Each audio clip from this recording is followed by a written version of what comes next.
100 000 € à investir, comment choisir la meilleure stratégie d'investissement en fonction de son âge et son appétence au risque? Et bien c'est ce qu'on va voir au sein de cette vidéo. Donc on est parti sur mon écran. Premièrement, on va voir comment déterminer son profil de risque. Je vais vous présenter 3 profils et ici l'idée c'est de savoir quel est le profil qui vous correspond le plus parmi ces 3 là. Ensuite on verra des prérequis, puis 6 classes d'actifs et un exemple de portefeuille avec 100 000 € à investir en fonction du profil de risque que vous avez défini qui vous correspond le plus. Donc premièrement, par rapport au profil de risque, il y en a 3. Le premier, c'est un profil conservateur, donc profil prudent. Ici, la tolérance au risque, elle est vraiment faible. L'objectif, c'est la préservation du capital, la génération de revenus stables et on est sur un horizon de placement qui va être court à moyen terme. Et les caractéristiques ici de ce profil, c'est des préférences pour des investissements qui vont être sûrs à faible volatilité et aussi de la recherche de sécurité avant tout, donc une faible exposition aux fluctuations du marché. Donc vous allez le voir, c'est aussi avec ce profil-là qu'on a pour le coup le rendement qui sera le plus faible.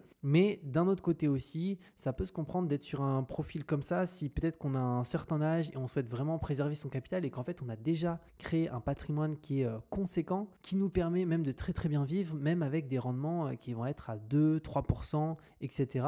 Mais en tout cas, c'est vrai qu'en début de parcours, c'est ici un profil qui va avoir du mal à vraiment développer le patrimoine, mis à part si la personne a des revenus qui sont vraiment hyper importants. Mais sinon, c'est un profil qui est un peu compliqué pour développer son patrimoine. Mais si jamais vous rentrez dans ce profil-là, on verra comment on peut faire les choses pour quand même avoir de la performance un petit peu et du rendement directement en réduisant la volatilité. Ensuite, le deuxième profil, donc là on est sur un profil modéré, équilibré. Donc la tolérance au risque, elle est moyenne. L'objectif, c'est la croissance du capital, c'est là aussi préservation partielle de l'investissement initial et l'horizon de placement ici il va être sur du moyen à long terme. Donc là, on est sur une personne aussi qui va se dire moi, c'est pas que pour du court à moyen terme, je veux aussi être investi sur long terme, j'ai du temps devant moi, donc ça me permet vraiment de faire fructifier mon patrimoine sur 20 ans, 25 ans, 30 ans. Et les caractéristiques principales ici de ce profil, donc c'est un équilibre entre sécurité et croissance, de la diversification entre actions et obligations, de l'acceptation d'une certaine volatilité pour des rendements supérieurs. Donc cette personne-là, ce profil-là, il est prêt quand même à s'exposer au marché, à avoir de la volatilité, à pouvoir voir tout simplement ses investissements baisser des fois fortement s'il y a une baisse du marché, que ce soit le marché immobilier, les marchés financiers, etc. Et ensuite, on va avoir le troisième profil. Donc là, on est sur un profil dynamique, on va appeler aussi agressif. Donc là, la tolérance au risque, elle est élevée. L'objectif, c'est l'accumulation rapide de capital, donc la maximisation des gains à long terme et l'horizon de placement, c'est long terme. Et pourquoi? Parce que clairement, si on est sur un profil agressif, en fait, à court terme, sur 1 an, 2 ans, 3 ans, le marché peut se retourner. Par contre, si on a investi sur de très très longues périodes, la majorité des marchés, que ce soit la partie crypto, que ce soit la bourse, que ce soit l'immobilier, à très très long terme, le risque est quand même vraiment très très limité. Et ici, les caractéristiques, donc là, c'est une forte exposition au marché, l'acceptation de la volatilité élevée et de la recherche de rendement aussi élevé. Donc, je pense que sur la chaîne, parmi vous, il y en a beaucoup qui sont dans le profil modéré et profil dynamique et peut-être quelques-uns aussi qui sont en profil conservateur, qui n'acceptent pas du tout la volatilité, mais du coup, qui auront un rendement un petit peu inférieur parce que forcément, on va pas se mettre sur les marchés et on va essayer de réduire au minimum tout ça. Donc maintenant, les 4 prérequis, une fois qu'on a défini son profil de risque, pour moi, le premier ici, ça va être de ne pas se précipiter. Donc ça, c'est le meilleur moyen de faire des erreurs. C'est-à-dire qu'on a 100 000 € à investir. Peut-être que vous avez 100 000 € que vous avez réussi à créer par vous-même à force de travail, d'épargne et de concessions, etc. Ou peut-être que c'est aussi de l'argent d'un patrimoine qui a été légué. Mais dans tous les cas, il ne faut pas se dire, cet argent-là, je dois investir mes 100 000 € la semaine prochaine. Je m'organise, je mets 30% là, je mets 50% ici. Prenez vraiment votre temps. Pour le coup, ne passez pas à l'action rapidement ou quoi que ce soit, réfléchissez bien parce que sinon c'est le meilleur moyen de faire des bêtises, de ne pas comparer les différentes possibilités. Ensuite, en deuxième élément, c'est avoir aussi une épargne de précaution. Donc si on a 100 000 €, l'objectif c'est pas d'investir 100 000 € si tout notre patrimoine c'est 100 000 €. Donc pour ça, ce qui va être intéressant, c'est de mettre après 4 à 6 mois de dépenses de côté. Donc moi je préfère parler en dépenses qu'en termes de salaire parce que si vous êtes aussi des investisseurs, on a tendance à gagner un certain montant. Imaginons on gagne 2000 et en réalité, on ne va pas dépenser 2000. On va toujours dépenser moins pour mettre un surplus en bourse, en crypto, en immobilier, etc. Et donc, Le mieux, c'est de partir vraiment sur ses dépenses, combien on doit dépenser chaque mois. Donc si on dépense 1400 € par mois, bah avoir 4 à 6 mois de côté, donc avoir entre 5600 et 8400 € de côté sur un livret pour éviter de toucher à ces investissements. Parce que c'est ça le risque, c'est qu'un jour on a besoin de son argent et que le marché est baissier sur la période, on est obligé de retirer cet argent alors que normalement voilà, il ne faut pas y toucher, c'est du long terme à ce niveau-là. Troisième point, ensuite suivre ces investissements avec un Google Sheet ou un outil en ligne. Donc vous pouvez vous créer un Google Sheet complet, mettre vos données et chaque mois faire un point sur où est-ce que vous en êtes au niveau de votre patrimoine. Aussi cette valorisation de 100 000 €, qu'est-ce qui se passe au niveau de vos différents actifs, etc. Sinon, vous pouvez le faire via des outils en ligne. Il y a Finari, il y a aussi d'autres outils qui le proposent. Moi, j'utilise Finari Plus directement pour gérer tout mon patrimoine, voir son évolution, etc. Et par rapport à ça, il y a une version gratuite. Je vous mets le lien sous cette vidéo pour que vous puissiez prendre la version gratuite. Et si jamais vous voulez prendre la version payante, donc là qui donne accès à toutes les fonctionnalités, vous pouvez utiliser ce code qui est Julien20 qui vous donne moins 20% sur Finari Plus. Donc c'est hyper intéressant. Et juste le code pour information, il est applicable mais que depuis un ordinateur. Ça ne fonctionne pas depuis le téléphone. Donc si vous voulez appliquer le code, mettez-les bien directement depuis l'ordinateur. Ensuite, en quatrième point, c'est suivre son budget pour continuer à épargner et investir parce que même si on a déjà investi 100 000 €, au final, on n'est pas arrivé directement à la toute fin du jeu. C'est que là, c'est super, 100 000 € de patrimoine, mais l'objectif, ça va être d'aller encore beaucoup, beaucoup plus loin et surtout avec des montants comme ça, en fait, on va vraiment pouvoir faire croître son patrimoine de manière assez importante au fur et à mesure des années. Donc, il ne faut vraiment pas s'arrêter et se dire, c'est bon, j'ai 100 000 €, maintenant, je ne me prends plus la tête, l'épargne, ça ne m'intéresse plus, l'investissement non plus, je laisse juste ces 100 000 € fructifier et je m'arrête là. C'est dommage parce que là, il y a vraiment des choses à faire. Une fois qu'on a 100 000 €, si on continue d'épargner, on peut faire vraiment fructifier la boule de neige assez rapidement. Et pour ça, je vous conseille aussi de traquer tout simplement votre budget. Moi, ça, c'est mon tracker personnel. Je l'ai créé entièrement sur Google Sheet avec mes dépenses fixes, les dépenses variables, combien je peux épargner, dans quoi épargner, etc. Je vous mettrai sous cette vidéo pour essayer de le télécharger directement. Et comme ça, en complétant les données, vous allez pouvoir voir ici votre taux d'épargne, donc combien vous pouvez épargner, vos économies ici. Si vous avez des dettes, genre immobilier, vous pouvez les indiquer aussi directement ici. Donc, je vous le mettrai sous cette vidéo. Maintenant, les 6 classes d'actifs qui sont disponibles au niveau de notre pyramide et qui peuvent être assez intéressantes. La première, c'est tout simplement les ETF, les fonds indiciels. Moi, je suis un grand partisan des ETF. C'est des outils que j'adore. Donc, concrètement, ça réplique la performance d'un indice boursier. Donc, c'est tout simplement un fonds. Et pour le coup, les frais sont assez faibles sur la majorité des ETF. C'est géré passivement, donc nous, on n'a rien à faire au niveau de la gestion. Si on est sur des ETF qui vont être larges, donc sur plusieurs pays ou voire avec un grand nombre d'actions d'entreprise, l'arbitrage n'est même pas nécessaire parce que concrètement, on est déjà très très bien diversifié à ce niveau-là. Et si une entreprise en plus fait faillite au sein d'un indice, elle est remplacée par une entreprise qui re-rentre dans l'indice. Donc, pour le coup, on a toujours les meilleurs titres au sein de son portefeuille directement et on a directement une bonne diversification. Donc, pour moi, c'est vraiment top et ça permet d'éviter d'avoir à sélectionner individuellement les actions, ce qui peut prendre beaucoup de temps parce que, encore une fois, notre temps, il est limité sur Terre. On n'a pas un temps qui est indéfini. Je regardais, je crois qu'en termes de jours de vie sur Terre, je crois qu'on est à 30 000 à peu près, 30 000 jours de vie. Donc ça va très très vite. Et donc pour tout le coup, si on passe chaque semaine, 4 heures par semaine, voire plus, à analyser des bilans, etc., cet argent, c'est de l'argent qu'on a... Enfin, ce temps, c'est du temps qu'on n'a pas passé avec peut-être des proches, à faire des activités, à faire du sport, à rigoler avec des amis, etc. Donc ça peut être assez dommage. En sachant que c'est compliqué aussi de battre un ETF. Certains y arrivent, bien entendu, mais c'est assez compliqué. Et du coup, si on le bat, souvent, c'est qu'on y a passé aussi beaucoup de temps. En deuxième point, on a la partie crowdfunding immobilier. Donc ça, on verra que ce n'est pas forcément pertinent en fonction de son profil de risque. Donc là, ça permet d'avoir des rendements en général entre 5 et 12%. Ça dépend beaucoup des périodes. Actuellement, on est plus autour des 10-11% parce que les taux sont élevés. Mais sinon, voilà, on va plus avoir du 8, certaines plateformes du 6, du 7, etc. Et concrètement, en fait, on finance des projets de promotion immobilière, de aussi marchand de biens. Et du coup, alors, on finance comme une banque et à la fin, directement que le projet est finalisé, on est remboursé notre capital plus les intérêts, autour à peu près des 10% par an actuellement directement. Ensuite, on a en troisième point les obligations d'État. Et c'est quelque chose qui peut être pertinent, mais ça va dépendre beaucoup des périodes. Donc là, ça va être des titres de créance, donc émis par des gouvernements. Ça peut être aussi, j'aurais pu mettre les obligations d'entreprise. Moi, dans mon cas, je préfère vraiment les obligations d'État. Donc ici, ça peut être des obligations de la France, des US, etc. Imaginons la France a un déficit qui est énorme, ce qui est le cas actuellement, mais ils décident d'émettre des obligations à hauteur de 100 milliards. Et ces 100 milliards, ils sont prêts à rémunérer 2, 3%, etc. Et la réalité, c'est que du coup, on peut perdre de l'argent si, bien entendu, l'État est insolvable, enfin, que l'État n'arrive pas à rembourser cette dette. C'est quand même peu probable parce qu'en général, ils vont faire appel aux banques centrales, ils vont refaire financer leurs dettes à travers pas mal de différentes solutions qu'ils ont à disposition, même si en soi, l'État continue de s'endetter comme quasiment tous les États aujourd'hui qui sont extrêmement endettés.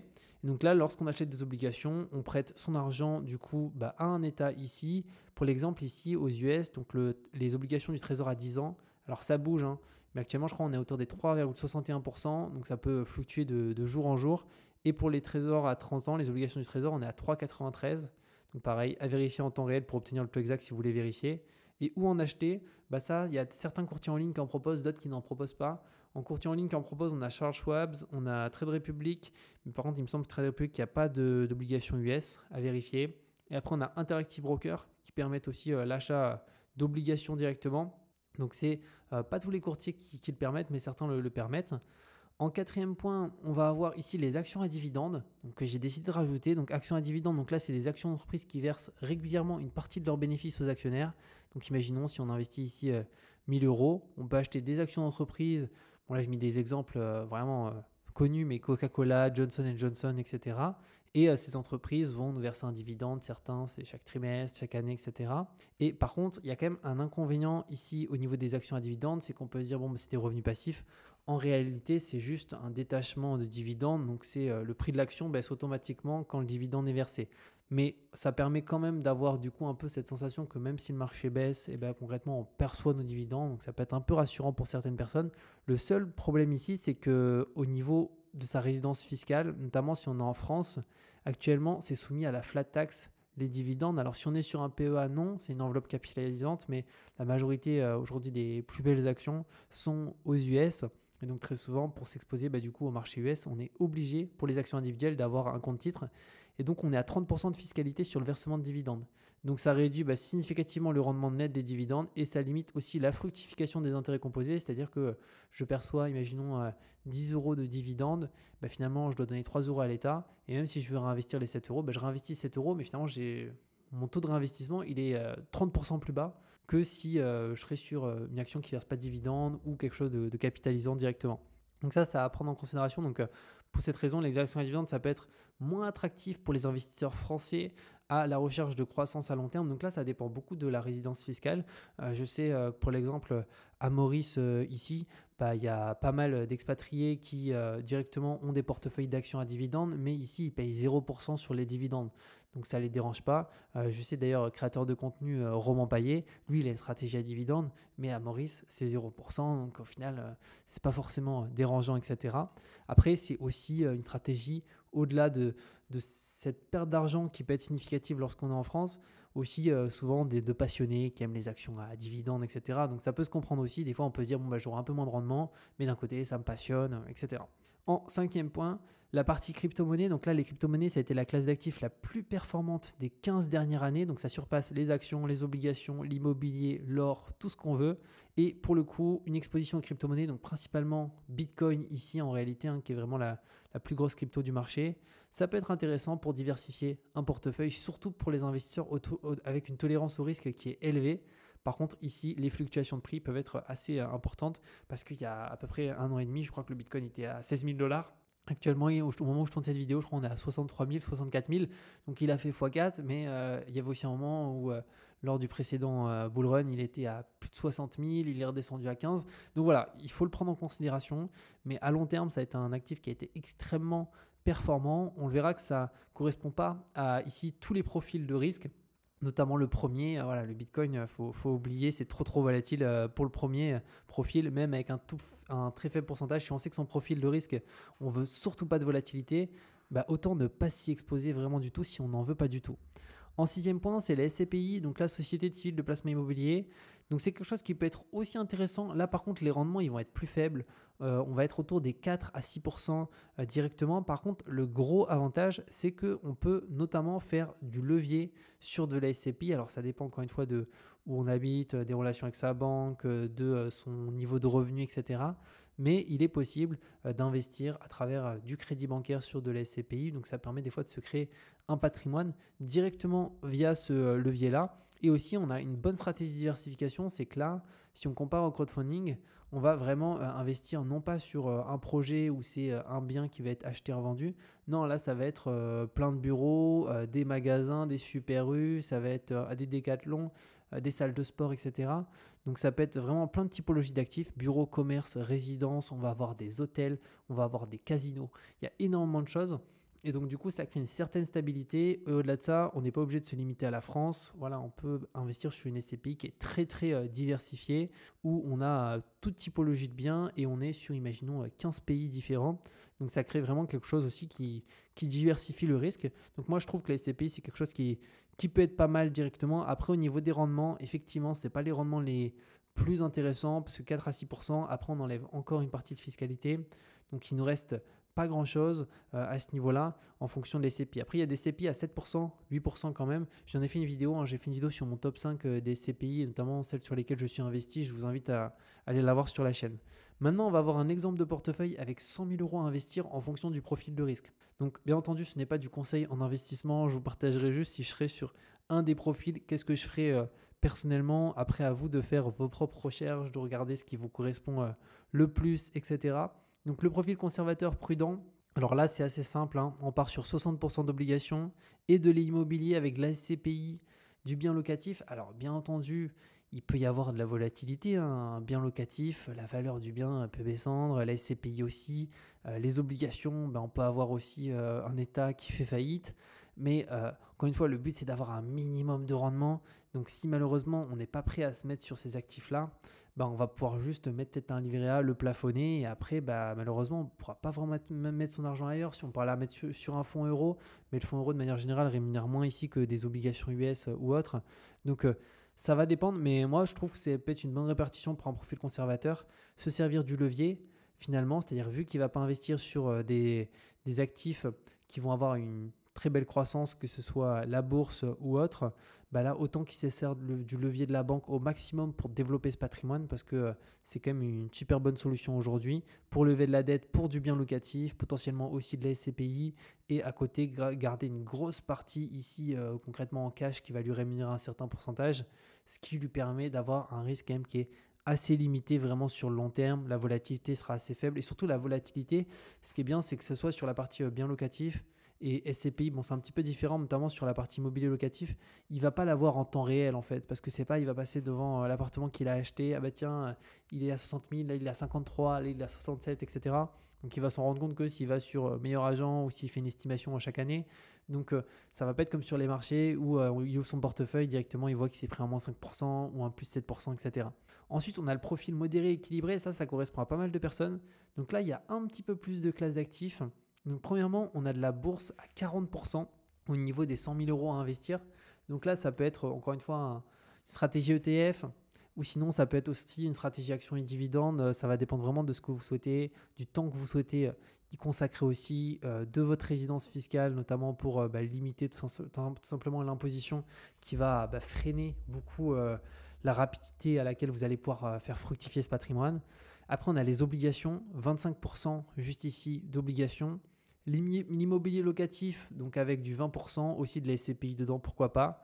Du crowdfunding immobilier, 10% et de la crypto, 5%. Donc j'ai trié finalement toujours à partir de la valeur la plus importante à la moins importante. Donc là, un profil modéré, je pense que c'est un portefeuille qui peut quand même faire de belles performances, de la bourse, un petit peu d'obligations pour la sécurité, de l'immobilier locatif à levier ou de la SCPI, un peu de crowdfunding avec des rendements qui vont être un petit peu plus importants, 10-12%, et de la crypto où là les rendements vont être encore beaucoup plus importants à long terme, mais par contre la volatilité aussi sur le court terme elle est beaucoup plus aussi considérable.